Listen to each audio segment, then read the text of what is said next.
Para sa ito, I love you, ma. Graduate na ako.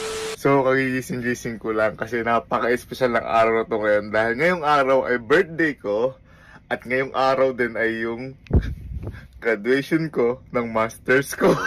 Nangungopia ka lang ah. Oh, sige, paano siya? Ganyan lang, oh. Oh, ganyan.